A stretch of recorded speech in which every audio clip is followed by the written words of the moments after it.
Second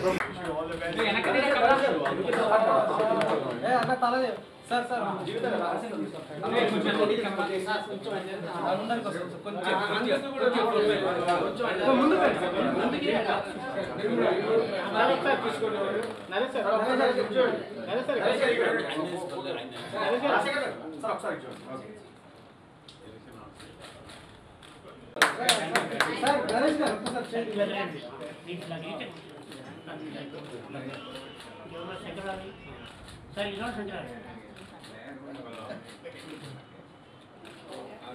okay?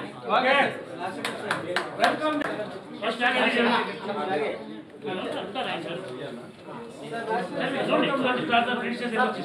only whatever time you have. Sir.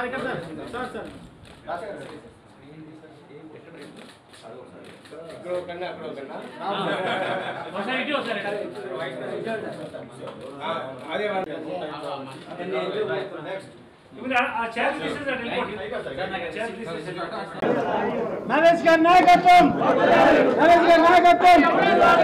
Rajasekhar జిందాబాద్.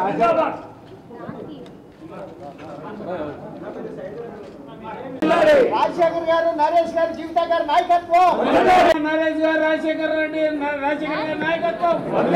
కృష్ణార్జున్ లాంటి నరేష్ గారు రాజశేఖర్ గారి నాయకత్వం. నరేష్ గారి జీవిత గారు నేను పదం వస్తున్నా. ఓకే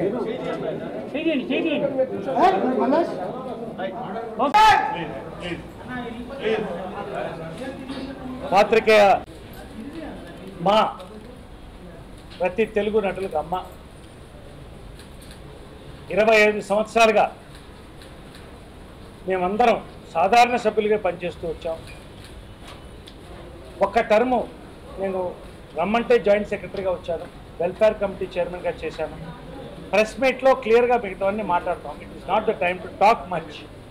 ఇప్పుడు విషయం మాత్రం చెప్తాం, ఒకటే విషయం. మిగతా అన్ని ప్రెస్ మీట్ త్వరలో పెడతాం, క్లియర్గా మాట్లాడతాం.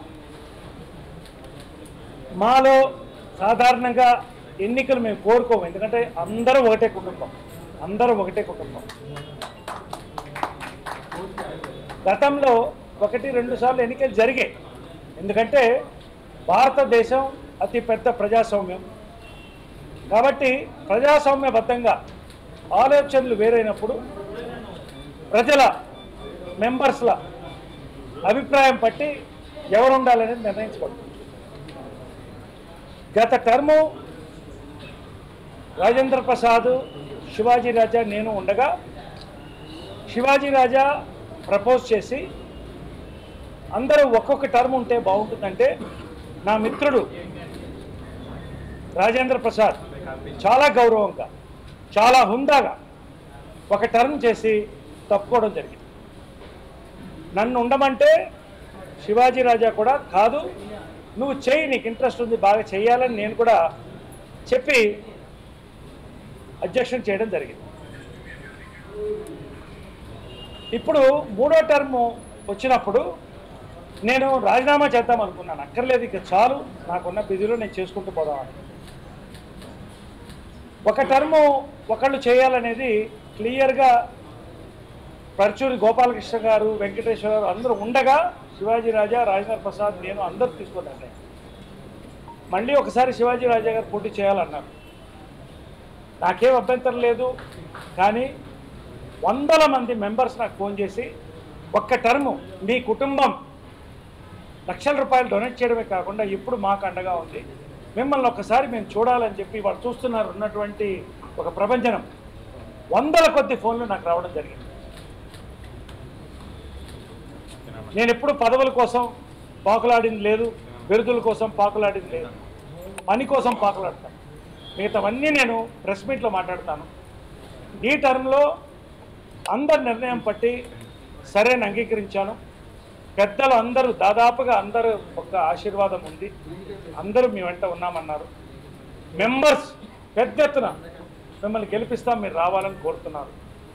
ఇప్పటికి కూడా యునానిమస్ అనేది మేము కోరుకుంటున్నాం. ఎన్నికలు తప్పదు కాబట్టి ప్రజాస్వామ్య పద్ధతిలో పోతున్నాం. మాకు ఎటువంటి యుద్ధాలు, గొడవలు, గోలలు, కాంట్రవర్సీస్కు పోదలుచుకోలే. గత టర్మ్ గురించి అసలు మాట్లాడదలుచుకోలేదు.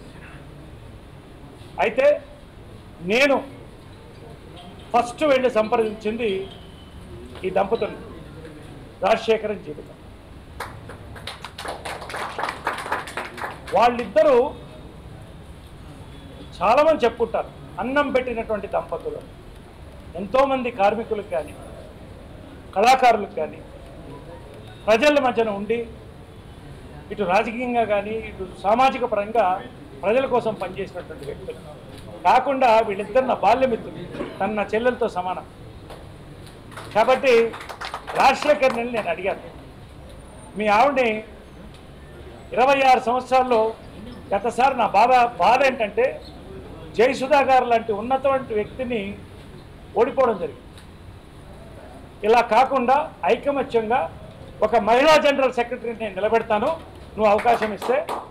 ఇది రికార్డ్ మెజారిటీతో గెలిపించుకుంటాం. తనకు ఉన్నటువంటి నాయకత్వం కానీ, లక్షణాలు కానీ, తనకు ఉన్నటువంటి ప్రజల సత్సంబంధాలు కానీ ఖచ్చితంగా గెలిపించుకుంటాను, నాకు అవకాశం ఇవ్వని చెప్పినప్పుడు రాజశేఖర్ మనస్ఫూర్తిగా తప్పకుండా నేను దీనికి అంగీకరిస్తానని చెప్పడం, వాళ్ళిద్దరికీ థ్యాంక్స్ చెప్తున్నాను. జీవిత జనరల్ సెక్రటరీగా ఒక చరిత్ర సృష్టించబోతున్నాం. నాన్ కాంట్రవర్షియల్ టర్మ్గా మేము చేయబోతున్నాం. రెండోది, అందరూ వచ్చి నాకేం చెప్పారంటే, ఇది బాగుందండి కానీ మీ ఇద్దరం చూస్తే కృష్ణార్జునులాగా ఉంటారు, ఆయన కూడా వస్తే బాగుంటుంది, మీ ముగ్గురు కలిస్తే త్రిమూర్తులు అద్భుతంగా చేస్తారని మా నమ్మకం, మంచి ప్యానల్ని తీసుకుంటారని నమ్మకం అని చెప్పి రాజశేఖర్ని ఎగ్జిక్యూటివ్ వైస్ ప్రెసిడెంట్గా నువ్వు ఉండాలి రాజశేఖర్ని అడిగితే నా మీద ఉన్న ప్రేమతో ఒకటే చెప్పాడు, నాకు ఇండస్ట్రీలో ఉన్న బెస్ట్ మిత్రుడు నువ్వు, ఒక మంచి పని కోసం దిగావు, ఎటువంటి రాజకీయం ఎటువంటి కాంట్రవర్సీ లేకుండా చేద్దామంటే, సేవలో ఉంటామంటే మనం చేద్దాం అని చెప్పి రాజశేఖర్ నాకు ఇవ్వడం అనేది రాజశేఖర్కి ధన్యవాదాలు. కృష్ణార్జున ఐక్యత, కృష్ణార్జున ఐక్యత, కృష్ణార్జున ఐక్యత, రాజశేఖర్ ఐక్యత. తర్వాత వైస్ ప్రెసిడెంట్గా ఇవన్నీ కూడా మొత్తం డిక్లేర్ చేస్తాం. మేము ఒక ప్రెస్ మీట్ పెట్టి మొత్తం ఒక అద్భుతమైన మేనిఫెస్టో, అది ఇప్పుడు మేము రిలీజ్ చేయడం, దానికి సపరేట్గా పెట్టి ఇంతవరకు చరిత్రలో లేనటువంటి మేనిఫెస్టోని మా ప్యానల్ రిలీజ్ చేస్తాం. గర్వంగా చెప్తాం, ప్రతి మహిళకి, ప్రతి వృద్ధుడికి, ప్రతి యువకుడు అవకాశం, ప్రతి మహిళకి భద్రత, ప్రతి సీనియర్ సిటిజన్కి ఒక అండ ఈ మేనిఫెస్టో ఉంటుందని నేను చెప్తాను. మిగతావన్నీ నేను మాట్లాడతాను తర్వాత కోటా శంకర్రావు గారిని, చాలా నమ్మకమైనటువంటి వ్యక్తి కోటా గారి కుటుంబం, ఆయన సోదరుడు, మంచి ఆయనకంటూ ఒక ఐడెంటిటీ. ఆయన్ని కూడా నేను ఒక కోరిక కోరడం జరిగింది, కోటా గారు ఉంటే బాగుండేది, మీ ఇద్దరిలో ఎవరన్నా ఒకళ్ళు మీరు ఉంటారా కోశాధికారిగా అనేది కీలకమైన అంశం. ఇంతకుముందు చాలా టర్మ్స్ ఒకళ్ళే చేయడం జరిగింది. ఒక టర్మ్ మీరు యంగ్స్టర్గా ఉండి నీతి నియమాలతో మనం ట్రాన్స్పరెన్సీతో చేద్దాం, మీరు ఉండండి. కోటా శంకర్రావు గారు కూడా నేను అడగడం జరిగింది. ఆయన కోటా శంకర్రావు గారు స్టేట్ బ్యాంక్ ఆఫీసర్ అండి, is a state bank officer. ఆ హోదాలో కూడా ఆయనకు అనుభవం ఉంది, మంచి వ్యక్తి. ప్యానల్లో ప్రతి వాళ్ళు కూడా, మాణిక్ కానీ, హర్నాథ్ కానీ, అందరు కూడా, శ్రీనివాసులు గారి, ప్రతి ఒక్కరు పేరున టార్జాన్, వీళ్ళందరూ కూడా ఉన్నారు.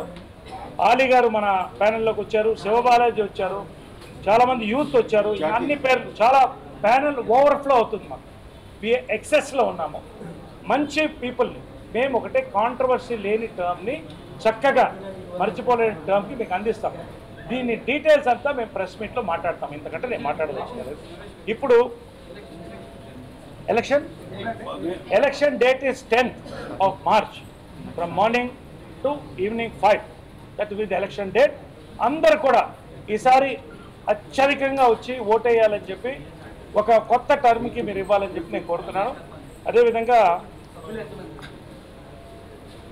ఎగ్జిక్యూటివ్ వైస్ ప్రెసిడెంట్గా పోటీ చేస్తున్నటువంటి ఆ సోదరుడు రాజశేఖర్ని డాక్టర్ రాజశేఖర్ని మాట్లాడు.